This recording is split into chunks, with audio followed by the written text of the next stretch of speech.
What is up, my Yu-Gi Bros? I'm your host, the one, the only, the RJB0. Welcome to Yu-Gi-Oh! In Business Casual. Yes, it is the time for the first Banlist According to Logic series, or video of the series, for the July 2014 ban list. Now, before I actually get talking about the meta, I want to point out a couple of things. First thing is that this series is likely to be 3 videos long.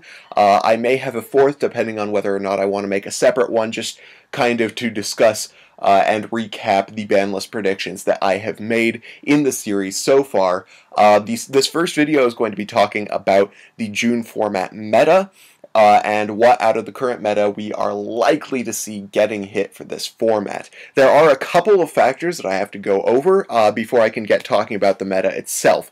And those are the importance of prio and this giant innuendo that I accidentally made when making this chart. The importance of prio is something that I talked about in my last video about the ban list, where I talked about the fact that there is a month-long gap between this ban list and the release of Duelist Alliance, where Konami doesn't really have any profit sources from the game of Yu-Gi-Oh!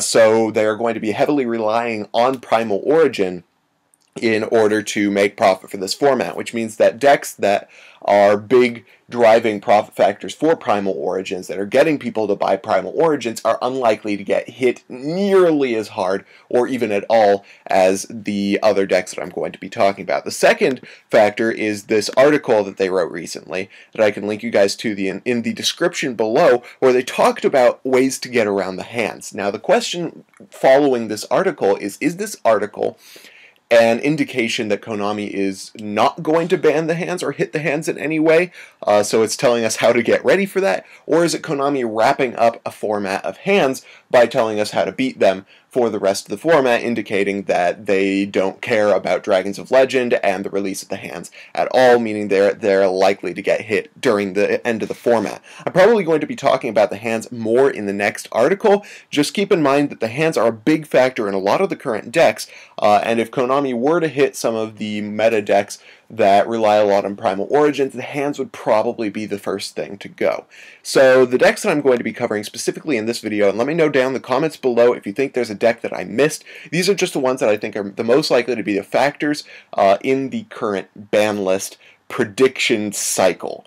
So the decks that I'm talking about are Hat, Madolche, Girgia, Mermails, all things Beast Warrior, those being Boojins, Fire Fist, and Constellar, and then finally Infernity. So the reason why I'm talking about Infernity, because this is kind of a surprise mention on the list, is because in the earlier part of the format, Infernity were a huge factor in the meta. They topped basically every major event. They didn't usually have multiple tops, but they showed up a lot. The deck is definitely still a factor in the meta, even with the hands around, even with Hat around, even with Madolche around. And if they were to hit some of the current top-tier decks, then Infernities are likely to go over into the next format. So I think the real question following Infernities, since they would be able to get into the next format if you left them alone, they'd probably have a pretty decent Shadow matchup and an excellent Satella Knight matchup. The question is, do we think that hitting Soul Charge will be enough to take Infernities out of the next format? Because really what is making Infernities such a factor in this current format is the existence of triple Soul Charge. It allows them to go off much more easily and set up their big lock fields in basically turbo time. So the question is, would hitting Soul Charge to 1 kill Infernities for the next format? I think that it would, personally, but if Konami were to hit Infernities, limiting Archfiend would probably be the way they want to go. They limited, what's it called, Barrier last format, but quickly we realized that limiting Barrier really didn't do anything to Infernities because they still have Break, which is still an amazing card. Some people argue that Break is better than Barrier. So the amount that Konami's hit Infernities already has not really done a whole lot. Soul Charge getting limited might do the trick, and I personally think that that's the most likely thing to happen, is Konami's just going to limit Soul Charge, and Infernities are probably going to sink down to a lower tier than they are right now. Back to the Beast Warrior things, once again, Constellar isn't that much of a factor right now. I don't think we've seen really many Constellar decks this format. I think ARG posted like 1 Constellar regional top, but other than that, Constellars aren't a really big factor. The big factors are Boojins and Tenki. Because the Boojins have been kind of the deck that Konami has been trying to push to keep Tenki into the game. They've been trying to keep Beast Warriors alive just so that Bujins continue to be a good deck so that they can get into Primal Origins. Now Primal Origin has come out, and Hirume and Amaterasu are hardly a factor in the sales of Primal Origin. The price for both cards have been kind of steadily sinking.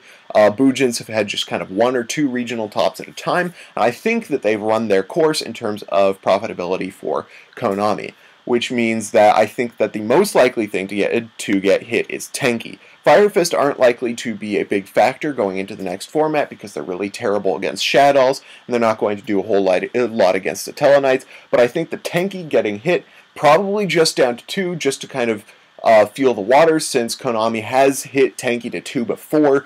I think it's highly likely to happen. So I think Tenki to 2 is a highly likely thing to happen. Bujins are not going to be a major factor in the next meta if Tenki gets hit to 2, just because it reduces the consistency of the deck. Not enough to really kill the deck, but enough to slow it down in terms of its ability to stop things like Shaddolls and Satellarknights.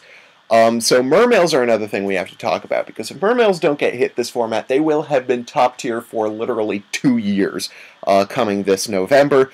And I think that, judging by what happened in the OCG after Teus and Sphere got hit, I think that Konami's most likely hit to Mermails is going to be Pike. Now, the reason why I say that Mermails are likely to get hit, even though they haven't seen play in the latter half of this format due to the hands, is A, because the hands are likely to get hit this format, and B, because Mermails were such a dominating force coming into the current format right after the April ban list. I think after the hands get hit, for a few months, Mermails are likely to be a huge factor in the game, especially if Mermails, or if Madolches continue to be the really big top tier deck after Yugioh gets hit. So I think the Mermails need to get hit, and the reason why I say that Pike getting limited is the way to go if Konami wants to hit Mermails is because I have this phrase: if Pike's at 1, the deck is done. Because the reason why Mermails have continued to exist in the OCG even after Teus and Sphere got hit is because Pike can search out Gen X Undyne. That is the big factor in why the OCG still has Mermails. And I think that Pike, if it gets hit in the TCG, they wouldn't have to hit Teus and Sphere, because Pike is the real consistency of the deck. Without Pike in the game, or with Pike at 1, it's going to be really tough for the deck to compete. Even with the Beautiful Princess, or whatever she's called, that can sack herself to summon Pike from the deck, only one Pike isn't going to do anything for Mermails. So Pike at 1 is the most likely hit for Mermails. I think it's likely to happen because Mermails are a profit sink at this point, and they're one of those decks that just survives almost any format, even after all the hits that they've gotten so far.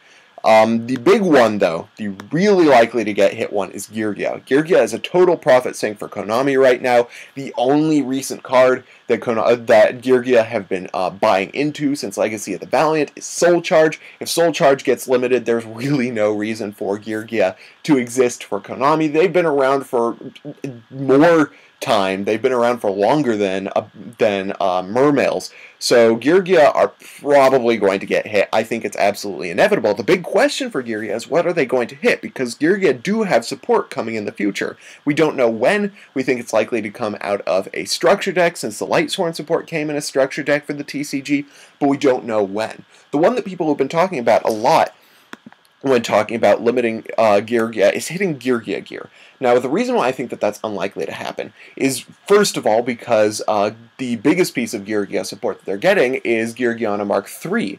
And Yugioh Mark III is spectacularly good with Yugioh gear. It doesn't do a whole lot without it, so I think that it is unlikely that Yugioh gear is going to get hit. And I think that Konami recently, despite the patterns I've talked about in the past where they are most likely to hit cards that summon from the deck, Konami recently has changed that up a lot. 6 months ago, I would have said absolutely Yugioh gear is the one to get hit, but now I actually say that armor is the one to get hit. The reason being because the essence of abusability is reusability. Wow, I'm full of all these like southernisms today. But the reason why armor is likely to get hit is because it's reusable and it's searchable. Two things that you can't say about Yugioh gear. And most of the time when you activate Yugioh gear during your opponent's end phase, unless you already have an armor, the first thing that you go for is an armor. Another reason why armor is likely to get hit is because Yugiohs are getting a replacement for armor in Yugioh.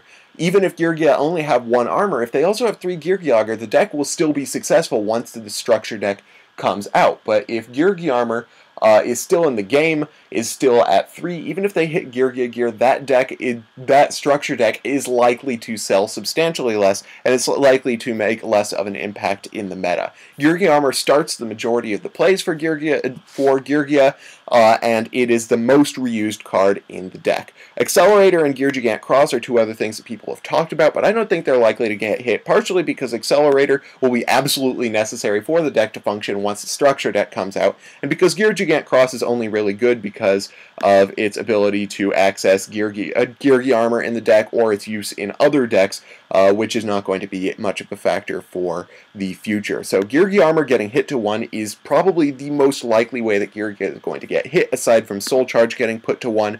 And I think it's absolutely inevitable that Gigioh are going to get hit. The last 2 decks that we need to talk about are Hat and Madolche. Like I said before, Prio is really important for Konami right now, and Hat and Madolche are 2 decks that really drive sales of Primal Origin right now, because of Moral Talk, Sanctum, and Angeli. So people have been talking about Moral Talk and Sanctum getting hit since Moral Talk got hit in the OCG, and since they're the problem cards for the deck. However, in the OCG, they've had Primal Origin for a long time. Primal Origin is no longer a profit factor, and then there's the fact that Hat, after its release, had about a week of fame, and after that, it disappeared almost. It got like 1 or 2 tops per major event, and it hasn't really seen nearly as much top-tier play as it did immediately after release. If the rest of these decks got hit and Hat got left behind, at least the artifacts part, then it is extremely likely that the deck will be top tier going into the next format, which is great for Primal Origin sales. So I think if the hands get hit, that is unlikely to really affect the performance of artifacts in general. But if the hands get hit and all these other decks also get hit, Madolche and Artifacts are likely to carry through to the next format. So I think that the only hit that's going to come out of this format for either of these 2 decks are the hands, which I'll talk about in the next video. So quick recap for this video. The cards that I think are likely to get hit just on this list right now are Soul Charge, Tenki to 2, Pike to 1, Gigioh Armor to 1. And then I will be talking about the hands and their possible limiting during the next video. Meanwhile, I hope you guys liked this video. If you did, hit that thumbs up button. If you didn't, let me know why in the comments section below, and I'm sure you guys have differing opinions as to what is likely to get hit off this list, what decks need to get hit. If there are any decks that you think I missed, absolutely let me know down below. Thank you guys for watching. I'm your host, the RJB0, and I got a jet. See you guys.